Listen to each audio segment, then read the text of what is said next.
today we have a really good rider, and his name is Mr. Rees Todd. Rees Todd. Hi, how you doing? Hey, Brian. Hey, nice to see you, buddy. I like this show. This is pretty cool. I like it. I like what you like the show? Is this the first time you've seen it? Yeah. Oh, very cool. Oh, and you're on the show, so you like it a lot. Oh, that's cool. We really appreciate you taking the time out of your busy schedule and hanging out with us in the Hive today. And so let me get this straight. When I was talking to your brother, Renton, he said that you actually had the Speedway bike first, and then I guess he started riding because of you. Is that correct? Yeah. So I when I first started, I always dreamed of racing Fast Fridays one day. I was like, man, I want to do it. Man, I want to do it. Growing up as a kid, And then finally, the last few years, I've been like, oh, I'm going to do it next year. Oh, I'm going to do it next year. I'm going to do it next year. And I finally was like, why do I keep saying that? The more I say that, the older I'm going to get, So I just said, you know what? That's it. I'm budgeting it. I bought a bike. I did started off on D3, and it was rough. It was definitely rough because, like, my first time on the bike was at Fast Fridays, and I'm like, all right, like, let's figure this thing out, So it was definitely rough, and it was a lot of fun until John Schroeder came around. That guy is a blessing in disguise. That he's got a practice track out there, and that's what actually got me hooked and going. And then I drug Retton involved, right after my first season at Fast Fridays, and he started playing around. So he got hooked. So very good. So did you practice, or you just went out to Fast Fridays cold turkey and just ride? That's it. Fast Fridays cold turkey. Like, all right, like, what am I doing? Like, oh, they're dumping the clutch. Okay, dump the clutch at the gate, I've done a loop out once or twice. Oh, that's lessons too gotta be much learned. Yeah, you go out there and ride. And actually, racing is one way to learn. Because I kind of did that too when I was like starting Speedway, and I was really crappy, like a D4 rider in D3. I sucked, man. You fun. You had your training wheels on?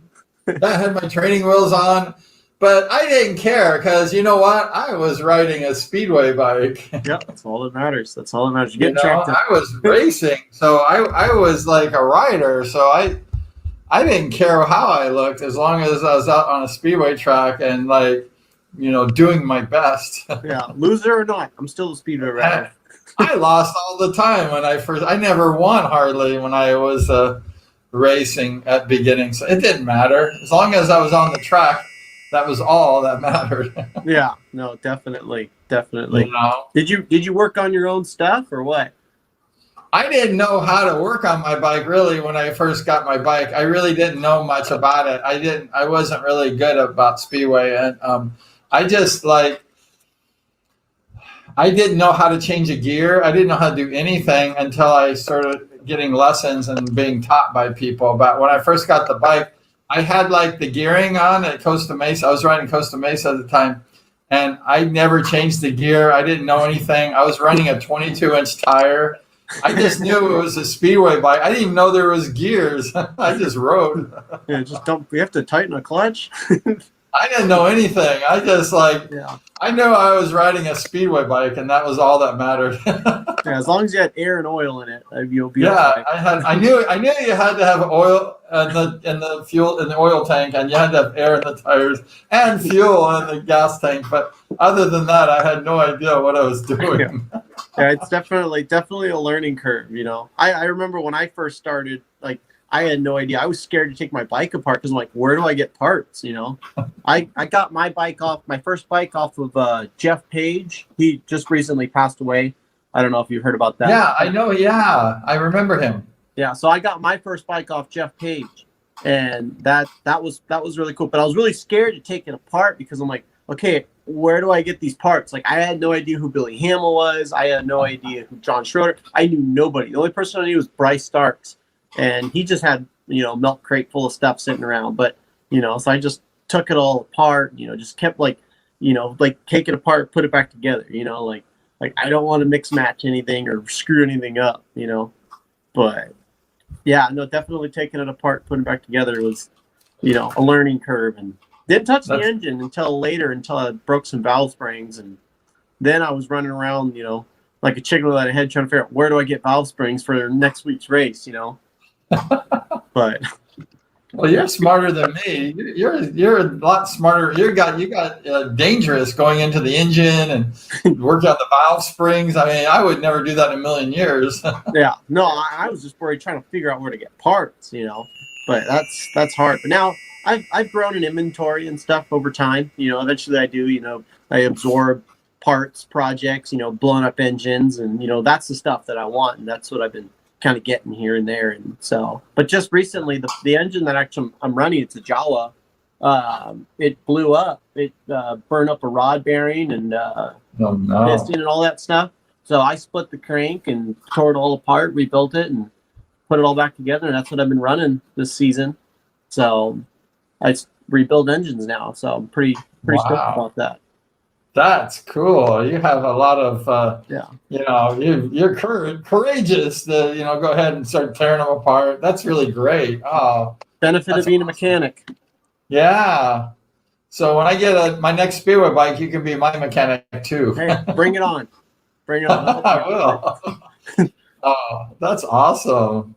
So did you ride motorcycles all your life, or did you just kind of start getting into Speedway just because you liked the Fast Fridays? So we did motocross when I was a kid. Like I can remember, you know, racing on the Pee-wees, you know, the little 2-stroke Pee-wees, and then jumping up to a CR50, you know, as a little kid, you know. I remember being on the 50s and, you know, racing with these guys, and, you know, I'd win. So then what my dad would do is he'd bump me up another class. And then I remember, you know, racing, you know, like, man, why do I keep getting 10th, you know? And then all of a sudden I get bumped up another class. I'm like, hey, Dad, why are these guys jumping over my head? You know, like, and I'm coming in like last place, you know. He just kept pushing me and pushing me and pushing me. So that was just on a CR50. I was a little kid.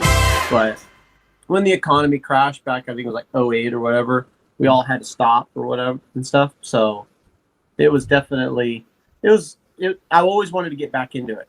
You know, always dreamed and stuff like that. But I did some motocross, pit biking around, but I've always wanted to get back in, and Speedway was the open door. So glad I'm in it right now. And you live close to the track, right? You live like a few minutes away from Auburn. 7 minutes. 7 minutes down the street from the track. Yeah. Right. We're right off Highway 49, which is right down the street from the Auburn Fairgrounds. So some nights, like I remember growing up, some nights you'd actually hear Fast Fridays going on from our house. Like when they're doing the 25 main lap, it's just wow. And you're like, damn, they got it going on. Yeah, we had Dave Joyner on the show last night, and we talked about that 25 lapper, and that's crazy. And he's the only one doing it nowadays, so it's really great. Yeah, no, eventually I'd like to do that. You know, now that I'm D1, you know. I'm 25. I'm hoping, you know, I could do something quick. You know, that's what I'm kind of like pushing. If I could do something quick and go far, but I mean, if I have to be a wrench for someone the rest of my life in the pits, that's whatever. All week, Northern California is in the hive.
Northern California, in the hive. Be there.